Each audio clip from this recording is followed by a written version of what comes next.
¿Qué tal? Buenas noches, ¿cómo están? Me da muchísimo gusto saludarles en estos días de pleno verano. Y pues hoy terminamos con el tema de Juárez en los Estados Unidos, viendo el capítulo que se va a llamar el Tratado Magleno Ocampo, de donde vamos a llegar. Y pues, como siempre, mandarles saludos a todos los amigos que muy amablemente escriben. De verdad, me siento muy contento por sus comentarios, que pues creo no merecer. Son ustedes los que hacen interesante esto, son ustedes los que le dan vida a este taller, a este programa del Club Country.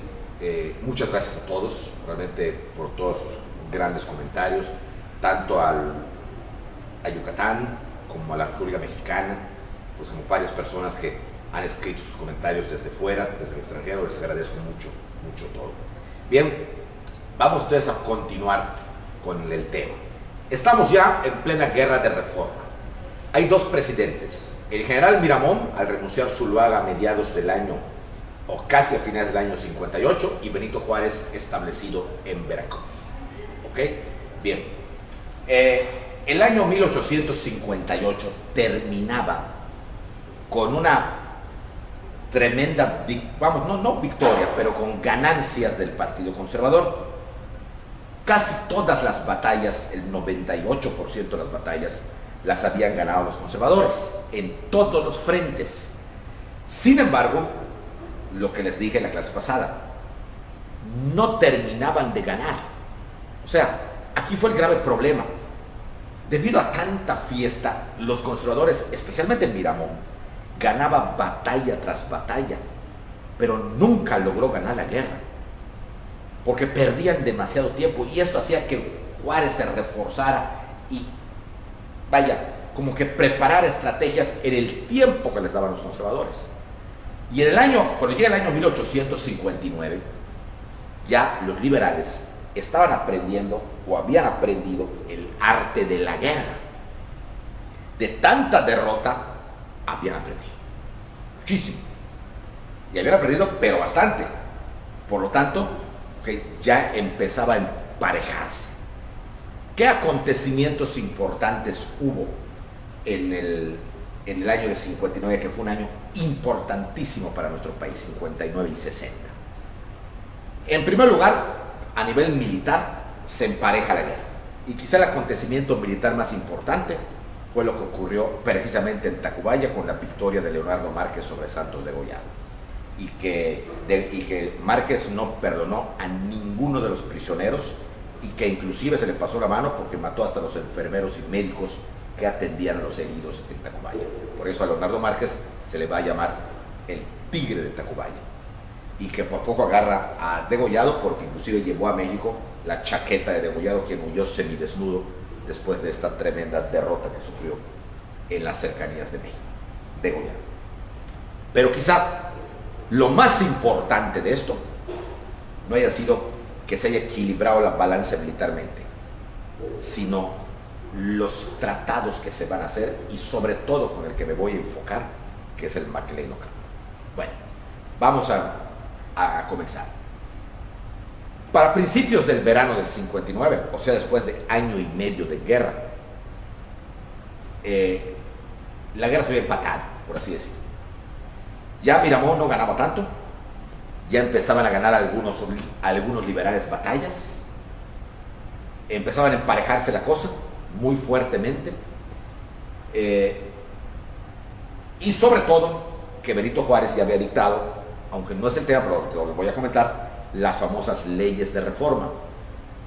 Se dice que Juárez no las quería dictar porque decía que eran demasiado radicales y que prefería esperar a que ganaran la guerra y luego dictarlas, pero que Miguel Lerdo y sobre todo Santos Degollado lo presionaban para que dijera: señor, si ganamos la guerra, las dictamos, no le va a gustar a la gente, iba a haber otra guerra, mejor la vez que sea la misma, y cuando ganemos, ganamos. Tenía razón, y al final de cuentas Juárez las va a dictar. Se dice que él las hizo, pero para empezar no las hizo, lo hicieron entre varios, y si alguien realmente fue el autor intelectual, hay que tomar en cuenta que fue el licenciado Miguel Lerdo Tejada, que era un cerebro lucidísimo, lamentablemente totalmente proamericanizado. Lerdo, para su información, Él fue, les conté la vez pasada, el que había estado presente en el Brindis del Desierto, ya en el desierto de los Leones en México, cuando entraron los norteamericanos en el 47, y brindó por los Estados Unidos y porque se adueñaran de todo México. O sea, Lerdo quería eso, la anexión de México a los Estados Unidos. Bien, entonces las leyes de reforma, que en un primer momento fueron 6, la ley de nacionalización de los bienes del clero y separación de Iglesia-Estado, la ley del matrimonio civil, que por cierto la hizo Ocampo cuando no era casado, la ley del registro civil, la ley de los cementerios civiles, la ley del toque de campanas y la libertad de cultos. Evidentemente esta ley cayó como bomba, sobre todo del clero, o cayeron como bombas, sobre todo del clero. Y el clero empezó a cortarle los recursos económicos a las tropas de Miramón. Eso también tiene mucho que ver, porque el obispo de la Bastida decía, bueno, digo, o me quitas tú la lana porque te estoy apoyando y ganas, pero no ganas, o me lo quitan los liberales. Porque bueno, y usted dirá, bueno, ¿cómo podían aplicar esa ley si Juárez se encontraba en Veracruz, en México? Porque como ya empezaban a ganar ciudades importantes los sujetos liberales, lo que hacían los liberales para tener dinero era expropiar. De hecho, por ejemplo, Degollado expropiaba un montón de iglesias de Michoacán y de Guanajuato. Entonces él decía, no estamos robando al Señor, estamos expropiando. Porque la palabrita esa afectaba a los campesinos. No, robarle a Dios, no estamos robando, estamos expropiando. Ahí está la ley, mira, eso dice. Y el ignorante campesino, estamos expropiando. Sí, bueno, entonces no robo. No es. Qué buena onda. Entonces, esto funcionó en los lugares que tenía posesión el ejército liberal. Entonces, se empieza a emparejar. Para julio, precisamente para estas fechas de 1859, se dan cuenta tanto Juárez como Miramón que la cosa estaba pareja militarmente hablando y que sin ayuda extranjera no iban a poder ganar. Aquí viene algo muy penoso, tan penoso que prefiero sentarme para que no me asusten. Van a ser tratados bastante cuestionables, sobre todo el de los liberales, con potencias extranjeras. Se notaba ahí la desesperación económica y militar de ambos bandos. Y vamos a ver. Miramón hace un tratado con España, llamado el Tratado Mon-Almonte. Mon era el ministro español, Alejandro Mon, ministro de la reina Isabel II de España. Y Almonte era el ministro mexicano de Relaciones Exteriores de Miramón, del gobierno de Miramón, o sea, del gobierno conservador, que era don Juan Nepomuceno Almonte, hijo bastardo de José María Morelos. Un hombre muy culto, cultísimo, un hombre verdaderamente que había estudiado mucho y sabía mucho. Aborrecía a los norteamericanos, por cierto. En este tratado que se va a firmar, Miramón le pedía ayuda a España en cuestión militar, hombres, dinero, armas, para vencer al rebelde Juárez, así lo trataba. Y como un tratado siempre es bilateral, pues le decía a España que le reconocería todo lo que México le debía a España desde la época de la colonia, lo cual esto era un contrasentido. Hay que tomar en cuenta que es un contrasentido. ¿Por qué? Porque si ya México era independiente, había ganado la independencia, y en 1836 la mamá de la reina actual, Isabel II, o sea, la regente María Cristina, a nombre de su hija, reconocía la independencia de México, ya no había deuda que se le debiera.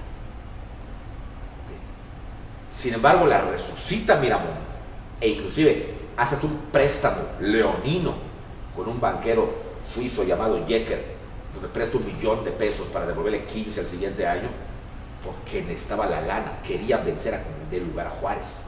La guerra había durado demasiado. Este tratado no se llevó nunca a cabo. O sea, se firmó, sí, pero quedó en el papel, no se cumplió. ¿Por qué? Porque la ayuda que pudieron mandarle a Miramón se quedó en La Habana. Porque ¿dónde iba a llegar? Si llegaba a Veracruz, Juárez la confiscaba, pues que fuera tan tonto. Entonces, hasta ahí pasó, no pasó más. ¿Qué fue lo que verdaderamente peligroso para nuestra nación y que de nuevo estuvimos a punto de desaparecer como nación. Y don Benito de pasar a la historia como el traidor más execrable que pudo haber habido en la historia de México. Así de simple. Inclusive Santana se va a quedar chico con lo que hizo Benito Juárez. Sin embargo, Juárez no pasó a la historia como traidor. ¿Y sabe por qué no? Porque Dios era juarista. Porque lo que va a pasar de plano es de otro mundo. ¿Qué va a ocurrir? Bueno, cuando estalla la guerra de reforma, los Estados Unidos, el presidente en ese entonces era James Buchanan. Para 1858, el norte, vamos a ver los Estados Unidos, el norte norteamericano, o sea, la parte norteña, los yanquis, como le decían, estaban ya muy fuertes. Ya estaban súper mega industrializados y cada elección que había lograban un escaño más en las diputaciones dentro del Capitolio. Llegaba un momento en que la diferencia entre diputados sureños y norteños era de 1 o 2. Y se veía claramente que para las siguientes elecciones que se harían en noviembre de 1860 en Estados Unidos, lo más probable era que si no se hacía algo, por primera vez ganaría un presidente norteño. Y el nombre que se hablaba mucho era el de un personaje llamado Abraham Lincoln, que fomentaba mucho la igualdad y la libertad. Y era todo lo contrario a lo que no querían los sureños. Entonces Buchanan, cuando suba al poder, en su campaña,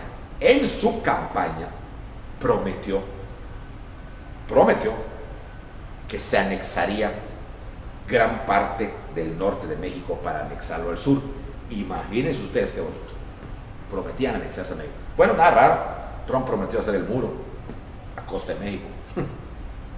Entonces, o sea, que seguimos en lo mismo, seguimos en lo mismo. Entonces, cuando ya toma posesión, empieza a buscar la manera de cómo hacer cumplir el Tratado de la Mesilla, el artículo 8º aquel, donde decía, donde Díez de Bonilla se sale por la tangente para decir, bueno, okay, dentro de 5 años ya veremos, pero 5 años está a punto de pasar. Y el problema era que México había derrocado a Santana y había 2 grupos tremendos que se daban. Entonces Buchanan lo que hace es mandar a un representante de él para sondear, ver quién era el más santanista para que pudiera cumplir el punto del Tratado de la Mesilla, es decir, darle más territorio a los Estados Unidos. Y manda a Mr. John Forsyth.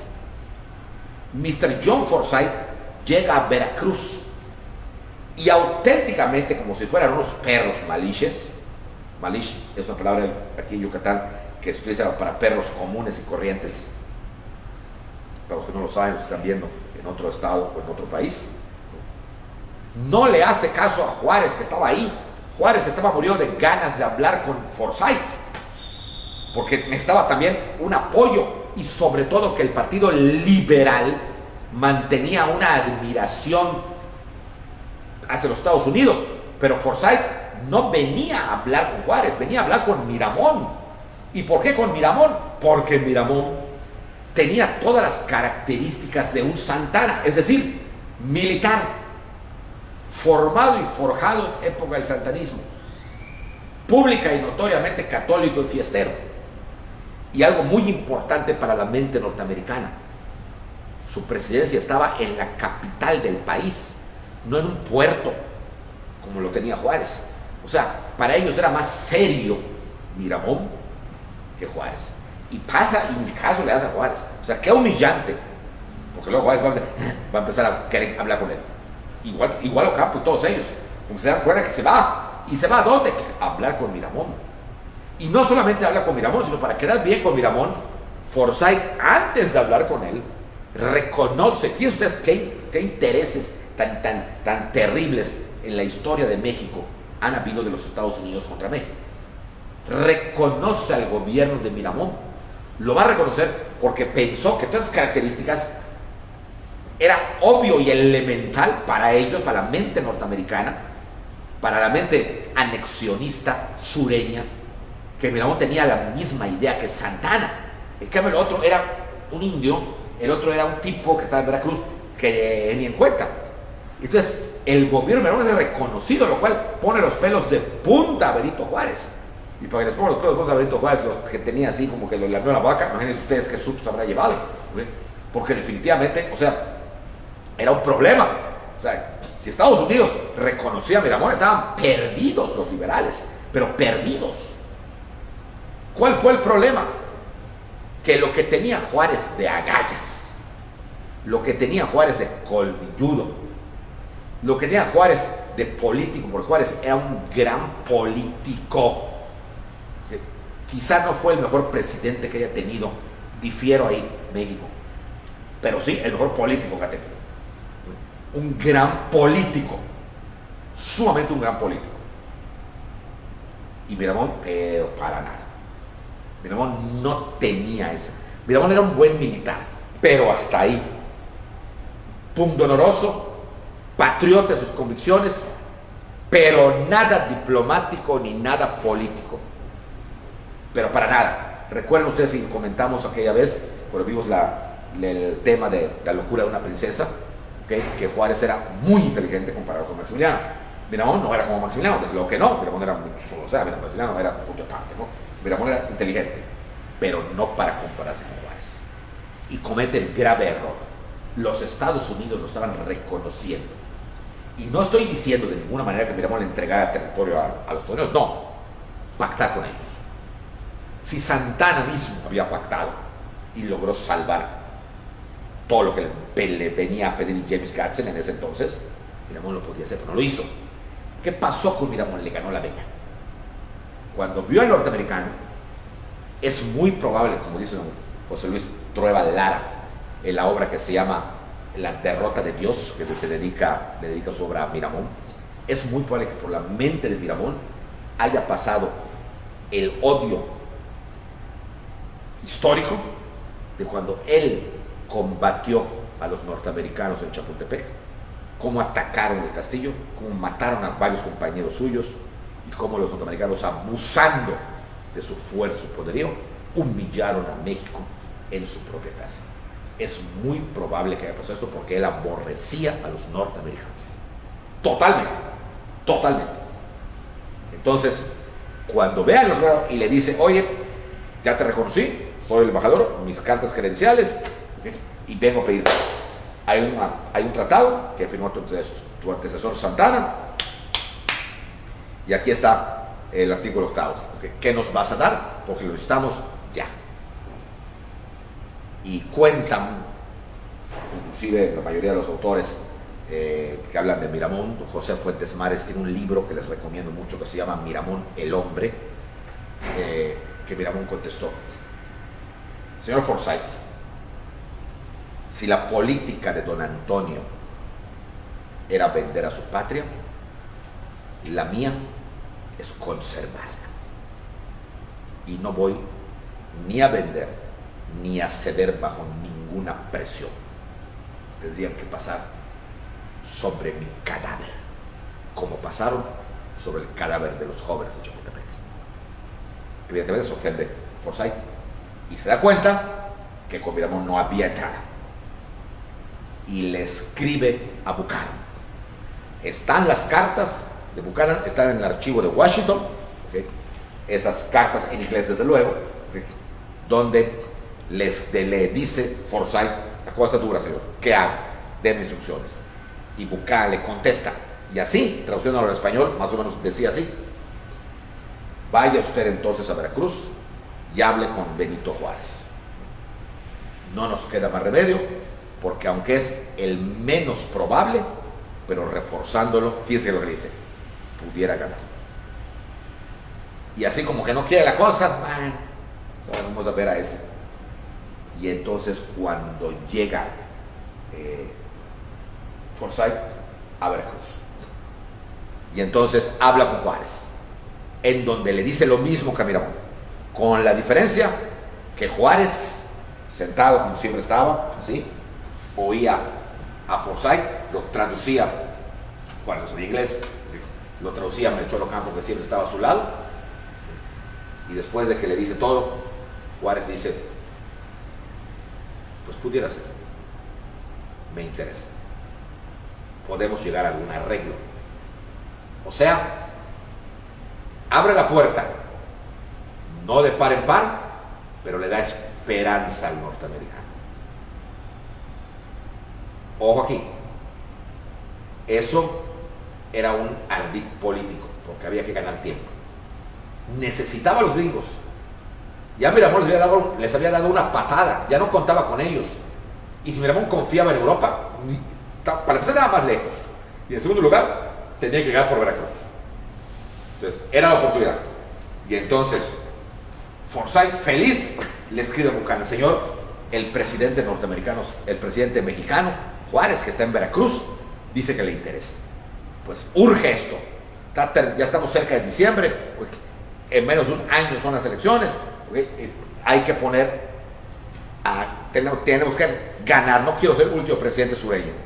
Así que prepáralo todo, porque voy a enviar a una persona para que haga el tratado. Perfecto. Y entonces se empieza a hablar de un tratado internacional. Principios de diciembre llega a Veracruz el enviado personal para hacer el tratado, un indio que hablaba bastante bien español, claro, agringado, como que hola, ¿qué tal? ¿Cómo están? Pero hablaba español. El señor Robert Milligan Macleay, más conocido como Robert Macleay, quien venía exclusivamente a eso. Ya estaban todo preparado para hacer un tratado.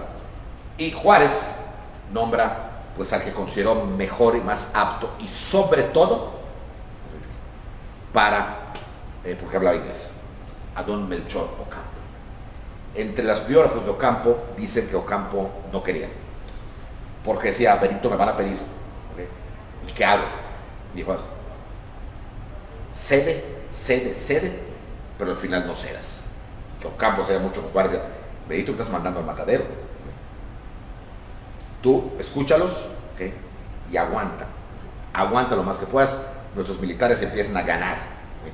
Miramón está de capa caída, empiezan a ganar. Es importante ganar tiempo. Bueno. Y del 3 de diciembre de 1859, ¿okay? No recuerdo la fecha exacta, pero creo que era 19 de diciembre de 1859, en ese mismo mes, hay una serie de pláticas muy terribles entre Ocampo y Macleay. Macleay venía con un tratado ya hecho, meramente para que lo firme Ocampo con la ratificación de Juárez.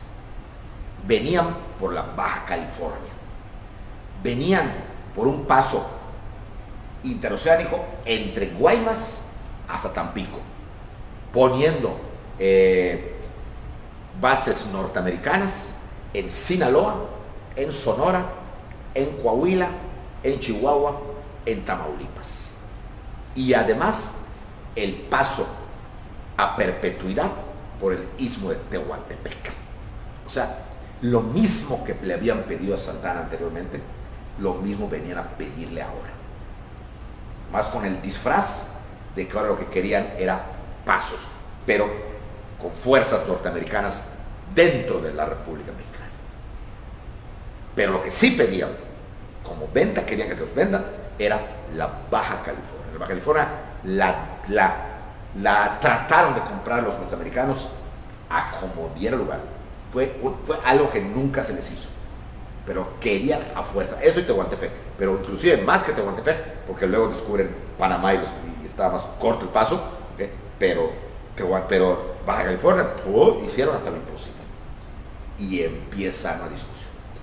En las cartas que hay de Ocampo, el Instituto Nacional de Estudios Históricos de las Revoluciones de México ha editado varios libros y varias memorias de Ocampo y varias cartas de Ocampo.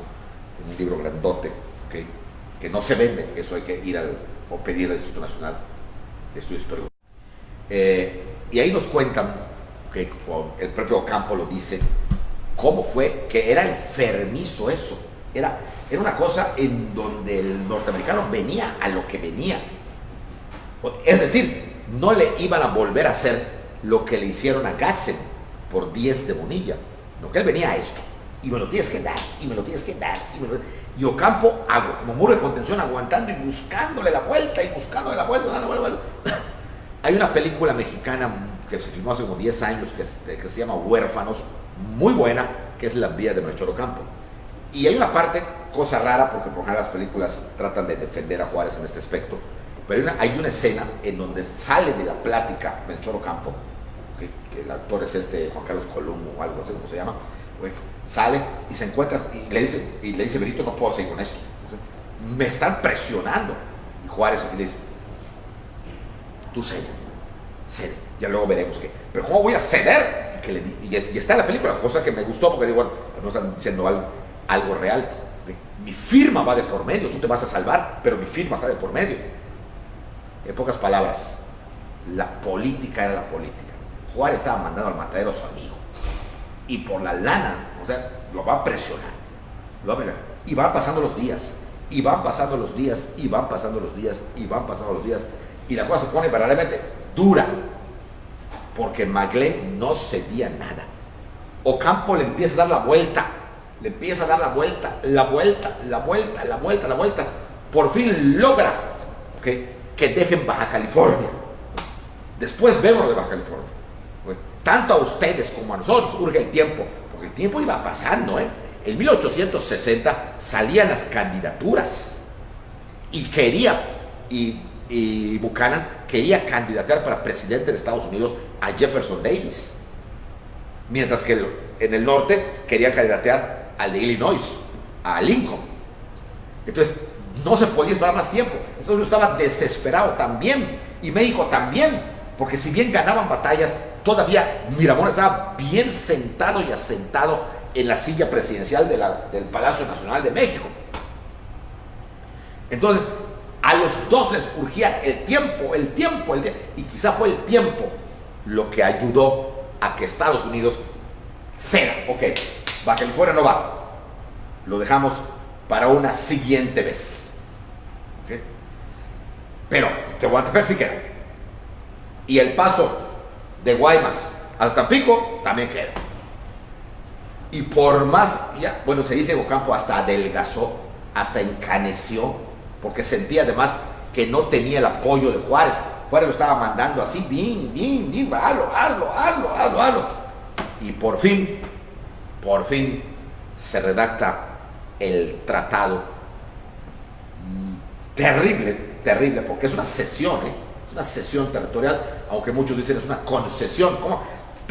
Iban a entrar tropas americanas y se iban a quedar acá para defender el territorio. Oye, por Dios, ¿de qué estamos hablando? En donde se firma el tratado Maglen-Ocampo, firmado por Estados Unidos por Robert Milligan Maglen, y en México por don Melchor Ocampo. Aquí tenemos, y volvemos a lo mismo, hay que hacer honor a la verdad histórica.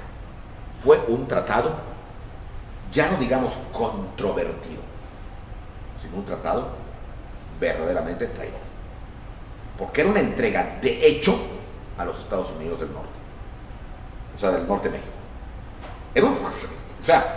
Iban a permitir la entrada de tropas, e inclusive en Tehuantepec igual.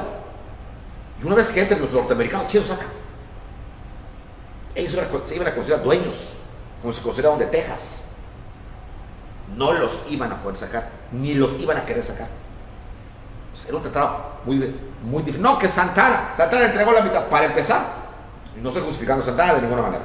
Simplemente vamos a analizar las circunstancias. Santana, en un país derrotado y vencido militarmente, tuvo que pactar como país vencido, y se llevaron el territorio después de una guerra. Aquí no había lío con los Estados Unidos. Estados Unidos, de hecho, no estaba metido en este relajo. Lo estaban llamando, por así decir, para que le ayudara, porque ¿qué iba a dar Estados Unidos en lugar cuando se firmara este tratado?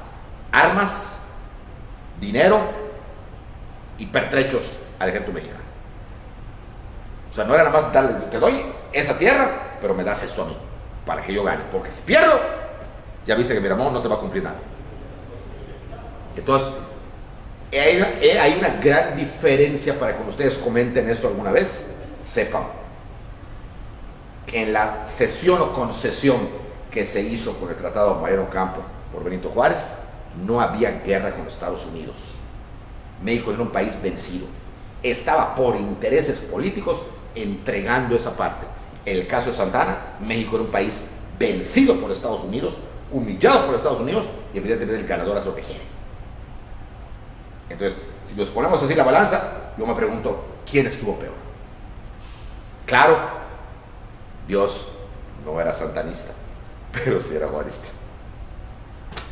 Pues se firma el tratado. Se firma el tratado. Ocampo queda desgastadísimo, pero desgastado con ese tratado, y apenas se publica el tratado, Miramón grita y pone el grito al cielo: traidores, traidores, traidores, malditos traidores, vendepatrias, ese indio Juárez, maldito perro, gato, chivo, güey. Bueno, le dice hasta de lo que se va a morir un minuto. Juárez, mientras tanto, feliz de la vida porque ya tenía el apoyo, ¿ok? Y entonces ahora faltaba que en este caso lo aprobara el Congreso norteamericano, porque unos tratados había que aprobar los dos congresos. Como en México no había Congreso, bastaba el apoyo de Juárez, que ya estaba. Ahora faltaba que el Congreso norteamericano, que McLean, se llevara el tratado a Estados Unidos, como se lo llevó en enero del 60, para que lo discutiera el Congreso. El chiste era que antes de marzo fuera aprobado el tratado. Bueno, cuando esto pasa, Miramón, en un ataque de furia, dice: se acabó este relajo. Olvidémonos de Degollado, olvidémonos de Zaragoza, olvidémonos de Gonzalo Ortega. El elemento a lo que hay que tirar es a la cabeza. Hay que acabar con ese indio Benito Juárez. Y vamos a preparar el mejor ejército para irnos a Veracruz. Como ya tengo los barcos que me manda España y que ya compré con el millón que le presté a Yecker, ¿okay? Pues ahora mismo, ¿okay? Desde Cuba, que ellos vengan, bombardeen Veracruz por mar y yo por tierra. Hacemos jamón del sándwich a Juárez, se acabó este relajo. Y en efecto, Miramón manda al almirante Tomás Marín para que abandere los barcos en La Habana con bandera mexicana. Les pone por nombre el Marqués de La Habana y el general Miramón, así van a llamar los barcos, para que bombardeen Veracruz por el mar. Y Miramón, con cerca de 10,000 hombres, rumbo a derribar las murallas de Veracruz. Lo hizo con tal rapidez, como acostumbraba a Miramón, que cuando se da cuenta Juárez, tenía a Miramón encima. Se acababa de ir McLean, porque esto ocurre a principios del año de 1860, cuando las tropas de Miramón vienen. Todos los militares que apoyaban a Juárez, la mayoría se encontraban combatiendo lejos. Todos. Degollado, que era el que siempre como que lo protegía, se encontraba por el lado de Michoacán. González Ortega se encontraba cerca de Puebla. Y todos los demás, lejanos. Por lo tanto, no tenía a un elemento cercano que pudiera defenderlo. En resumen, como le dice el gobernador Gutiérrez Zamora a don señor presidente, lo más probable es que mejor tenemos una playa, el mar, que usted vaya y se vaya a Cuba, porque Miramón viene con todo y nos va a ganar y nadie va a llegar a tiempo para defendernos. Pero cuando se van al muelle y quieren salir para llevarse, ven los barcos de Miramón que apuntaban hacia Veracruz y se dan cuenta que ahora sí estaban perdidos, porque ya no tenían escapatoria. Y Miramón había rodeado como una U todo lo que era el puerto de Veracruz para preparar el bombardeo. Definitivamente iban a tirar las murallas, iban a entrar. La orden era agarrar a Juárez y fusilar, sin juicio y sin nada, era fusilar, ya. Y Juárez no podía salir. Y el pánico se va a apropiar de todos los elementos civiles liberales, de Miguel Lerdo, de Guillermo Prieto, de Manuel Ruiz, de Melchor Ocampo, que todavía estaba allá, de Benito. Bueno, Juárez era el único que estaba tranquilo. Y entonces viene lo que tenía que pasar. Dicen que Juárez era más peligroso con un libro de derecho en las manos que con una ametralladora. Y vean ustedes esta estrategia jurídica perfecta de un estudioso de la ley y del derecho. Como lo era don Benito Juárez. Juárez se reúne y dice, señores, que no tenemos la oportunidad de que venga alguien a salvarnos, o no tenemos que salvarnos nosotros mismos. ¿Y cómo? Vamos a pedirle ayuda a Estados Unidos. Aquí viene la cuestión. Pedirle ayuda a Estados Unidos. Pero ¿cómo, don Benito? Todavía no han aprobado el tratado. Maiglen lo acaba de llevar, Buchanan lo acaba de meter y está en discusión el tratado. No me importa. Nosotros, vamos a escribirle a Maiglen que nos tiene que ayudar, como si el tratado ya se hubiera hecho. Pero ¿cómo le va a ayudar si es una guerra civil? ¿Civil por qué? Pues ahí están, pues es Miramón, sí, correcto, Miramón está aquí en tierra. Pero los barcos, pues son de Miramón. ¿Y quién dice que son de Miramón? Ay, don Benito, todo el mundo lo sabe, está la bandera mexicana. Ah, sí. A ver, ahí viene la cosa. A ver, ¿quién es la única persona en México que pueda banderar a un barco de la Armada, según la Constitución? Pues el presidente le contesta a su gabinete, ¿correcto? Y para ustedes, ¿quién es el presidente de la República Mexicana? Usted, don Benito. Bueno, perfecto. Pues yo no abanderé esos barcos. Y por lo tanto, al tener bandera mexicana, que no ha sido abanderado por un presidente mexicano, que soy yo, esos barcos se deducen que son barcos piratas. Entonces, ¿cómo? Juárez agarra su libro de Derecho Internacional. El derecho internacional, en ese entonces llamado Derecho de Gentes, el Derecho de Gentes dice que la piratería es enemiga de la humanidad y que todos los países tienen el deber de combatirla.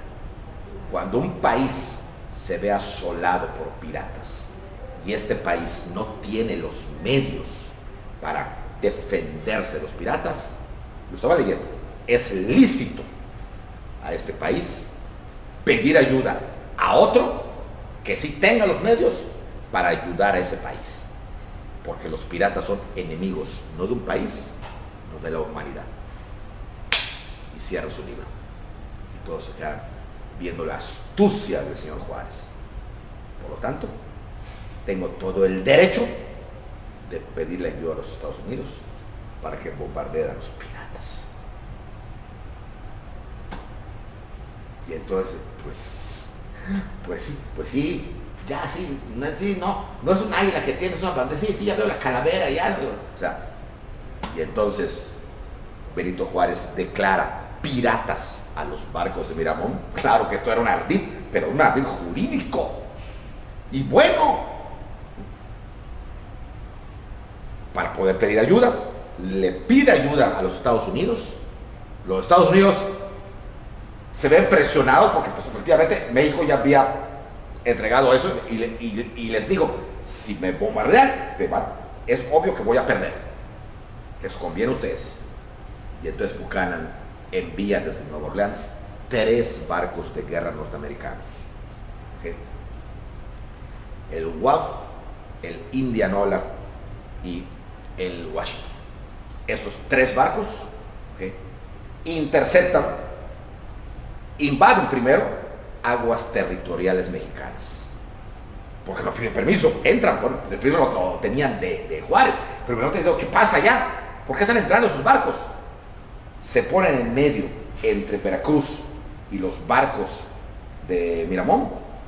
El almirante Marín saca la bandera y dice, señores, somos barcos mexicanos, ¿qué hacen ustedes acá?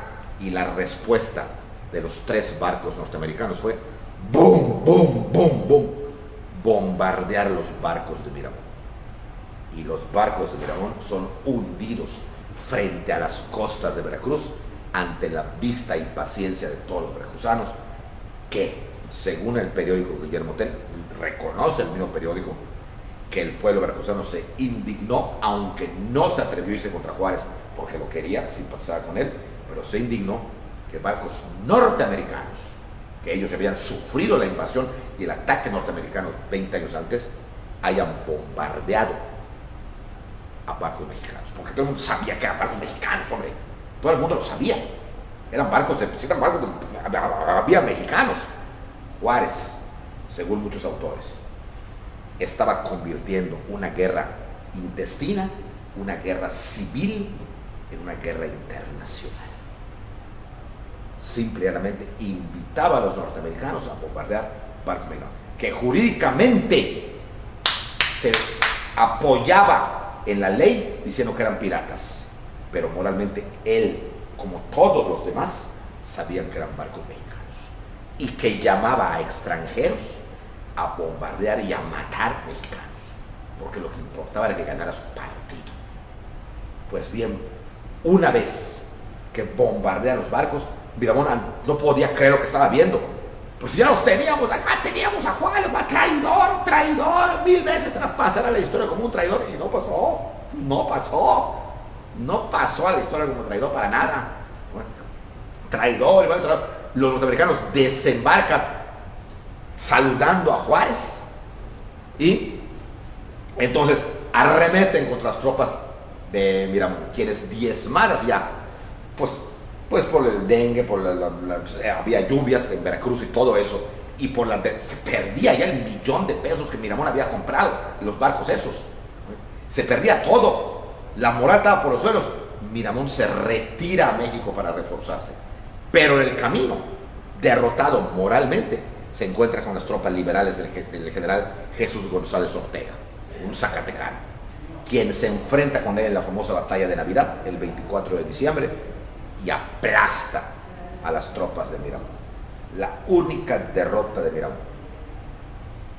pero fue la que definió la guerra. Perdió la guerra.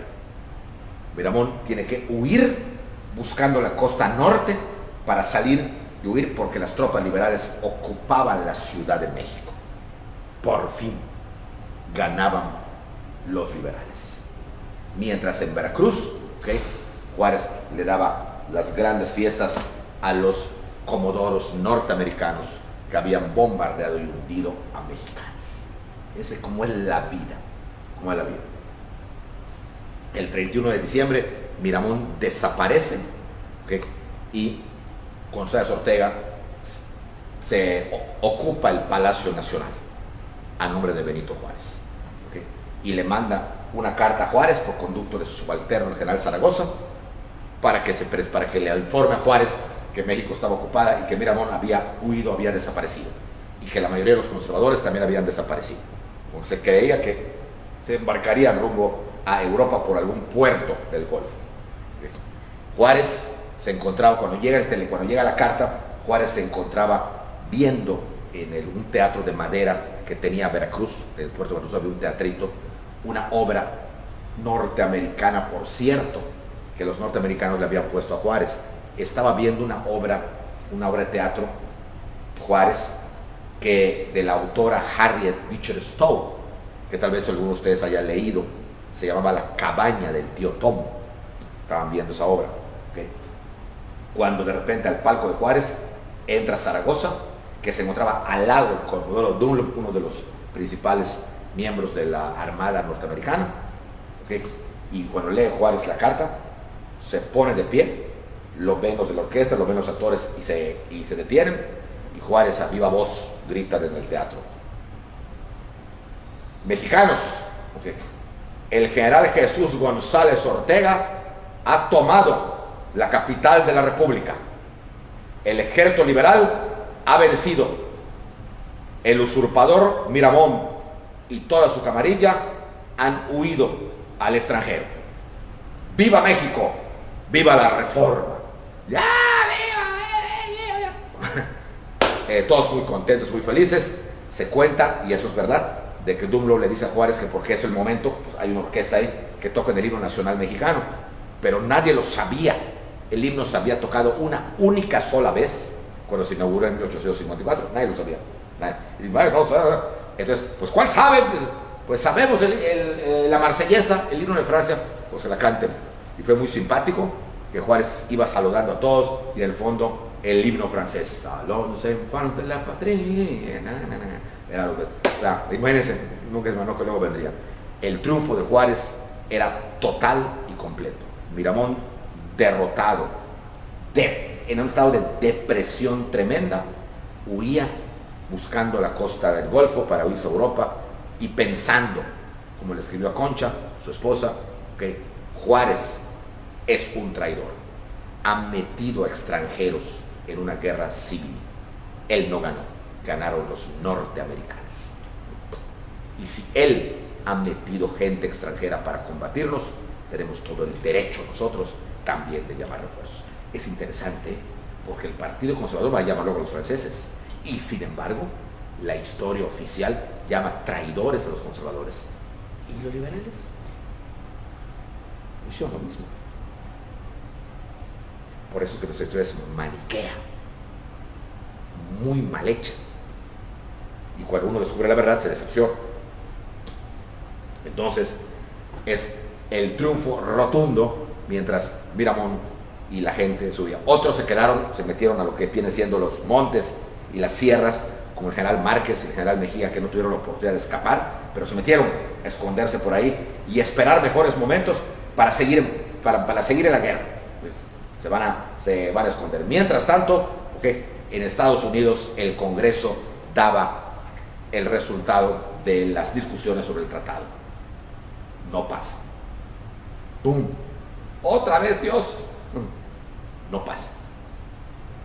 Se impone la mayoría norteña. Y se dan cuenta de que esto era un ardid.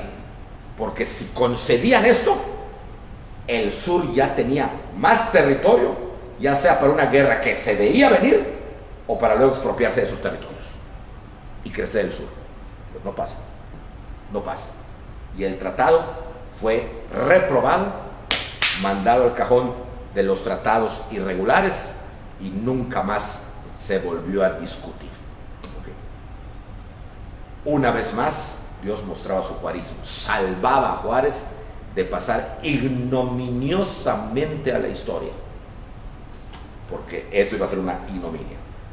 Y el 11 de enero de 1861, don Benito Juárez, en un carruaje descubierto, entraba a la Ciudad de México, aclamado por el pueblo, que aclama a todo el que entra y chifla a todo el que sale. ¡Viva Juárez! En un carruaje descubierto, sentado él, a su lado Guillermo Prieto, y enfrente del mismo carruaje Miguel Lerdo Tejada, y un personaje que casi nadie identifica, pero que era uno de los almirantes norteamericanos que entraban con él. Ellos habían ganado, Juárez triunfaba. Llegaba así el año de 1861, donde gracias a la intervención directa y descarada de los Estados Unidos, don Benito Juárez ganaba la guerra de reforma. Aunque realmente debe decirse, los Estados Unidos la ganaban a favor de Juárez, aunque el Tratado Mailén, un tratado controvertido e ignominioso, nunca se iba a cumplir. Y Juárez se salvó de pasar a la historia, o mejor dicho, al infierno histórico. El que quedó manchado y que inmediatamente entrar a la capital lo criticaron gruesamente fue a Melchor Ocampo, quien ya no pudo resistir e inmediatamente el 13 de enero le presenta a Juárez su renuncia para retirarse a la vida privada. No quería saber nada política, nada de nada, y don Melchor se retira a su hacienda Pomoca en Michoacán para dedicarse a lo que le gustaba, la botánica y el campo. O sea que aquí el único que pagó los platos rotos va a ser don Melchor Ocampo. Juárez quedaba todavía, como Justo Sierra Méndez llegó a decir, inmaculado. Pues bien, con eso terminamos una parte muy controvertida de nuestra historia, que es las relaciones de México con Estados Unidos, especialmente la etapa de don Benito Juárez. Una etapa dura, difícil. Por eso ven que Juárez en Estados Unidos tiene, en 3 ciudades, al menos donde sé, conozco sus estatuas. Inclusive tomo fotos de las estatuas. Una, pues la que está muy reciente, que conocemos todos, que está en Washington, otra que está en Nueva York, y una que poco el mundo sabía que está, pero que sí está, porque yo estuve ahí hace 2 años y me tomé la foto, está en Chicago, la estatua de Benito Juárez en Chicago. Es el único mexicano que tiene estatuas en Estados Unidos, y nadie más. De los mexicanos no hay ni siquiera los personajes de nuestra independencia. Hay muchas estatuas de independencia americana e hispanoamericana en el Central Park, pero no está ninguno mexicano. Está Bolívar, está San Martín, está Sucre, pero no está Hidalgo, pero no está, ni siquiera Iturbide, no hay nadie. Pero Benito Juárez se encuentra presente en la memoria viva de México y de los Estados Unidos. Pues muchas gracias por estos temas que vimos y que concluimos hoy, pero la próxima semana seguiremos con estos temas tan interesantes, ¿okay?, que merecen más pláticas. Muchas gracias a ustedes y que tengan un bonito inicio de semana. Buenas noches.